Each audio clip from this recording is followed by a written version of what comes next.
সুপ্রিয় দর্শক বন্ধুরা, ব্যাংকের ভোল্টে টাকা রাখার জায়গা নেই, ট্রাকে ট্রাকে টাকা যাচ্ছে। লুটপাটের শিকার ব্যাংকগুলো তীব্র তারল্য সংকটে পড়েছে।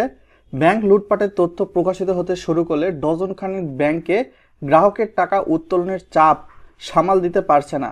বিভিন্ন উৎস থেকে টাকা ধার করে যাচ্ছে এবং তবে ভিন্ন ভিন্ন চিত্র বিরাজ করছে। তো আজকের ভিডিওতে সম্পূর্ণ ডিটেল জানতে পারবেন কোন কোন ব্যাংকে এই অবস্থা।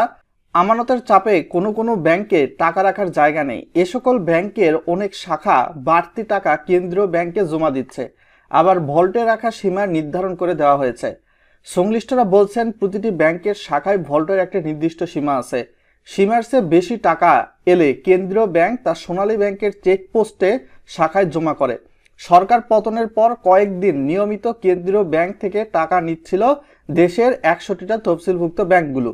তো দৈনিক চাহিদা মেটাতে অন্য ব্যাংক থেকেও ধার করেছে। তবে গেল 2 সপ্তাহ ব্যাংকগুলো যত টাকা নিয়েছে এখন জমার পরিমাণ তার চেয়ে বেশি হচ্ছে। তো গত 1 অক্টোবরে কেন্দ্রীয় ব্যাংকের ভোল্টে জমা রয়েছে প্রায় 8,333 কোটি টাকা। গত 30 সেপ্টেম্বরে যা ছিল 6,393 কোটি টাকা। আর 19 সেপ্টেম্বর থেকে 1 অক্টোবর পর্যন্ত ভোল্টে জমা রয়েছে 85,468 কোটি টাকা। এ সকল টাকা ট্রাকে ভর্তি করে প্রতিদিন কেন্দ্রীয় ব্যাংকে জমা দিয়ে যাচ্ছে ব্যাংকগুলো। তবে নতুন করে 83,451 কোটি টাকা ধার নিয়েছে সংকটে পড়া কিছু ব্যাংকগুলো। তো এই রিপোর্ট থেকে বোঝা যাচ্ছে সব ব্যাংকগুলোই যে একদম ব্যাড পর্যায়ে চলে গেছে, বিষয়টা এরকম না। এ কারণে এই রিপোর্টটা করা হয়েছে। তো বাংলাদেশ ব্যাংকের তথ্য বলছে, বর্তমানে নোটস ইন সার্কুলেশন বা প্রচলনে থাকা টাকার পরিমাণ কমে গত 3 অক্টোবর 3,10,000 কোটি টাকাতে নামে।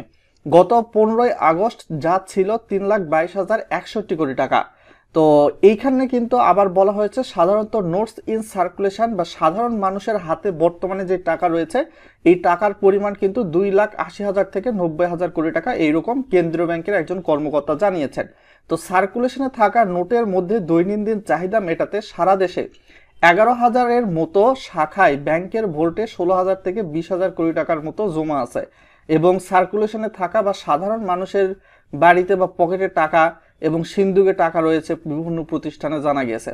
তো এইটা কিন্তু বর্তমান সময়ে দেখতেই পাচ্ছেন, কালের কণ্ঠ থেকে রিপোর্ট করা হয়েছে 8 অক্টোবর 2024 এবং এটা হচ্ছে 12টার সময় করা হয়েছে রিপোর্টটা। সো এইখানে ভয়ের কিছু নাই যে সব ব্যাংকগুলো ধসে গেছে, বিষয়টা এরকম না। আবার সরকার পতনের পর থেকে বড় অঙ্কের নগদ টাকা অনেক মানুষ তুলতে পারতেছে না। এ কারণে সরকার পতনের প্রথম দিন সপ্তাহে সর্বোচ্চ 1 লাখ, দ্বিতীয় সপ্তাহে 2 লাখ, তৃতীয় সপ্তাহে 3 লাখ, এইভাবে সীমা বেঁধে দিয়ে একটা সময় পর্যায়ক্রমে দেশের মানুষগুলো মানে ব্যাংক থেকে বিপুল পরিমাণের অঙ্ক টাকা তুলতে পারতেছিল। তবে বিশেষ করে ফার্স্ট সিকিউরিটি ইসলামী ব্যাংক, সোশ্যাল ইসলামী ব্যাংক, গ্লোবাল ইসলামিক ব্যাংক, তারপর বাংলাদেশ কমার্স ও ইউনিয়ন ব্যাংকে বিপুল অঙ্কের পে অর্ডার নগদায়নের অপেক্ষায় রয়েছে। ঠিক সেম টু সেম এই আর একটা রিপোর্ট কিন্তু হচ্ছে কালবেলা করছে, এই যে প্রতিদিন ট্রাকে ট্রাকে টাকা নেওয়া হচ্ছে 8 অক্টোবর 2024-এর রিপোর্ট। সো এইখানে ভয়ের কিছু নাই, স্বাভাবিক পরিস্থিতি আস্তে আস্তে চলে আসবে। এটাই ছিল বিস্তারিত আপডেট।